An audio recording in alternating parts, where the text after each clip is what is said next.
হরে কৃষ্ণ, দণ্ডবত সবাইকে, রাধে রাধে। তো আজকে জ্যৈষ্ঠ মাসের শুক্লপক্ষিয়া একাদশী, পাণ্ডবা নির্জলা একাদশী। তো আশা করি সবাই আপনারা ব্রহ্ম মুহূর্তে ঘুমের থেকে উঠে পড়েছেন। তো ভগবানের জাগরণও দিয়েছেন। যারা এখনো ভগবানের জাগরণ দেননি বা ভগবানের মঙ্গল আরতি করেননি, তারাও মঙ্গল আরতি করে নেন এবং সকাল সকাল ভগবানের নাম কীর্তন শুরু করে দিন। তো আশা করি সবাই ভগবানের চরণে পুষ্প দিয়েছেন, তুলসীপত্র দিয়েছেন, তুলসী পরিক্রমা শেষ করেছেন, তুলসী গাছে জল দিয়েছেন। তো আজকে যেহেতু পাণ্ডবা নির্জলা একাদশী, তো একাদশীর ব্রত মাহাত্ম্য কথাটা শ্রবণ করে নেওয়া যাক এবং আগামীকাল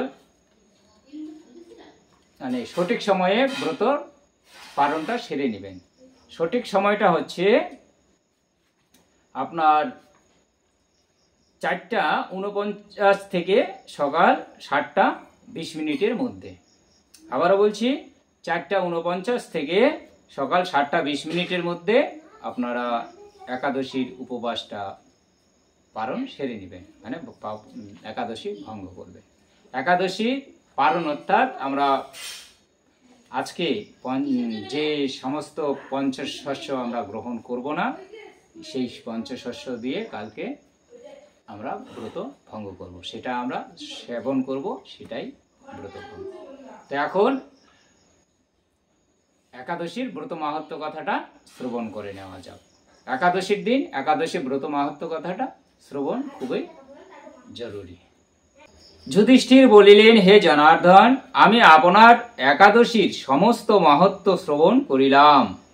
সম্প্রতি জ্যৈষ্ঠ শুক্লপক্ষিয়া একাদশীর নাম ও মাহাত্ম্য কৃপাপূর্বক বর্ণন করুন। শ্রীকৃষ্ণ বলিলেন, এই একাদশীর কথা ধর্মাত্মা ব্যাসদেব বর্ণন করিবেন। তিনি সর্বশাস্ত্রের অর্থ ও তত্ত্ব জ্ঞাত আছেন। তিনি বেদাঙ্গে পারদর্শী। অতঃপর রাজা যুধিষ্ঠির ব্যাসদেবকে বলিলেন, হে ঋষিবর, আমি মানব ধর্ম এবং জ্ঞানকাণ্ডীয় ধর্মকথা শ্রবণ করিয়াছি। সম্প্রতি আপনি যথাযথভাবে বৈষ্ণব ধর্মকথা বর্ণন করুন।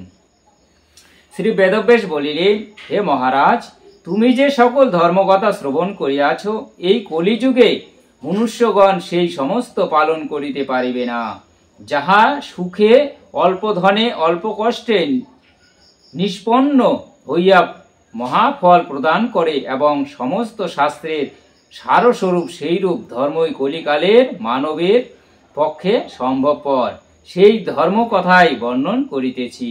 উভয় পক্ষের একাদশীর দিনে ভোজন করিবেন না। দ্বাদশী দিনে স্নানাদি পূর্বক শুচি হইয়া নিত্যকৃত সমর্পণের পর শ্রীকৃষ্ণের অর্চন করিবেন। পরে ব্রাহ্মণগণকে প্রসাদ ভোজন করাইয়া ভোজন করিবে। অসহজাদিতে এই ব্রত ত্যাগ করিবে না। স্বর্গ লাভেচ্ছুক ব্যক্তিগণের পক্ষে সমস্ত জীবন এই ব্রত পালনীয়, ইহাতে কোনো সংশয় নাই। পাপ কর্মরত ও ধর্মহীন ব্যক্তিগণও যদি এই একাদশীর দিনে ভোজন না করে, তবে তাহারা যমালয়ে গমন করেন না। শ্রী ব্যাস দেবের এই বাক্য শ্রবণ করিয়া বীরবাহু ভীমসেন অশ্বত্থ পত্রের ন্যায় কাঁপিতে কাঁপিতে বলিতে লাগিলেন, হে মহাবুদ্ধি পিতামহ ব্যাসদেব, মাতা কুন্তী, দ্রৌপদী, ভ্রাতা যুধিষ্ঠির, অর্জুন, নকুল ও সহদেব ইহারা সকলেই একাদশী দিনে ভোজন করেন না এবং আমাকেও অন্ন গ্রহণ করিতে নিষেধ করেন। কিন্তু দুঃসহ ক্ষুধার জন্য আমি উপবাস করিতে পারি না। ভীমসেনের বাক্য শ্রবণ করিয়া ব্যাসদেব বলিতে লাগিলেন, যদি স্বর্গ লাভে তোমার ইচ্ছা থাকে, তবে উভয় পক্ষের একাদশীতে ভোজন করিবে না। তদুত্তরে ভীমসেন বলিলেন, আমার নিবেদন এই যে, উপবাস তো দূরের কথা, একবার ভোজন করিয়াও থাকিতে পারি না। বৃক নামক অগ্নি আমার উদরে বর্তমান, ভোজন না করিলে কিছুতেই সে ক্ষান্ত হয় না। সুতরাং প্রতি একাদশী পালনে আমি একেবারে অসমর্থ।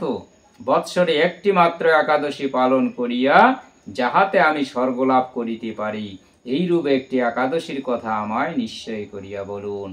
তখন বেদব্যাস বলিলেন, জ্যৈষ্ঠা শুক্লা একাদশী তিথিতে জলপান না করিয়া উপবাস থাকিবে, তবে গণ্ডূষ আচমনে দোষ হইবে না। একমাত্র সরিষা পরিণাম স্বর্ণ বা মণি বা একটি মাসকালাই ডুবিয়া যায়, এই পরিমাণ জলে আচমন করা বিহিত। ওই দিন অন্নাদি গ্রহণ করিলে ব্রত ভঙ্গ হয়। একাদশী দিনে সূর্যোদয় হইতে দ্বাদশী দিনের সূর্যোদয় পর্যন্ত জলপান বর্জন করিবে। অনায়াসে দ্বাদশটি একাদশীর ফল লাভ হইয়া থাকে। দ্বাদশী দিনে ব্রহ্ম মুহূর্তে স্নানাদি সমর্পণ করিয়া ব্রাহ্মণগণকে বস্ত্র ও স্বর্ণ দানপূর্বক ভোজন করাইয়া কুটুম্বগণ সহ নিজে ভোজন করিবে। এইরূপ একাদশী ব্রত পালন করিলে যে পুণ্য হয় তাহা বর্ণন করিতেছি, শ্রবণ করো।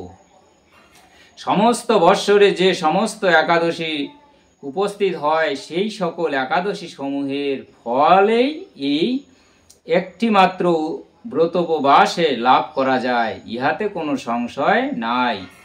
শঙ্খ চক্র গদা পদ্মধারী শ্রীকৃষ্ণ আমাকে বলিয়াছেন, বৈদিক ও লৌকিক সমস্ত ধর্ম পরিত্যাগ পূর্বক মনুষ্য একমাত্র আমার শরণাপন্ন হইয়া একাদশীতে নিরাহার থাকিলে পাপ ও বিমুক্ত হইয়া থাকে। কলিযুগে দ্রব্য শুদ্ধি নাই, অতএব কলিতে শাস্ত্রোক্ত সংস্কার বিশুদ্ধ হয় না। সুতরাং বৈদিক ধর্ম কখনো সুসম্পন্ন হইতে পারে না। হে ভীমসেন, তোমাকে বহু কথা বলিবার কি প্রয়োজন? তুমি উভয় পক্ষের একাদশীতে ভোজন করিবে না। যদি তাহাতে অসমর্থ হও, তবে জ্যৈষ্ঠ মাসের শুক্লপক্ষে একাদশীতে জলপান ব্যতীত উপবাস করিবে। এই একাদশী ধনধান্য ও পূর্ণদায়িনী, ইহা আমি সত্য করিয়া বলিতেছি। যমদূতগণ এই ব্রত পালনকারী ব্যক্তিকে মৃত্যুর পরও স্পর্শ করিতে পারে না, পরন্তু বিষ্ণু দূতগণ সেই বৈষ্ণবকে বিষ্ণু লোকে লইয়া যান। অতএব সর্বপ্রযত্নে এই পাণ্ডবা নির্জলা একাদশী পালন করিবে। হরে কৃষ্ণ।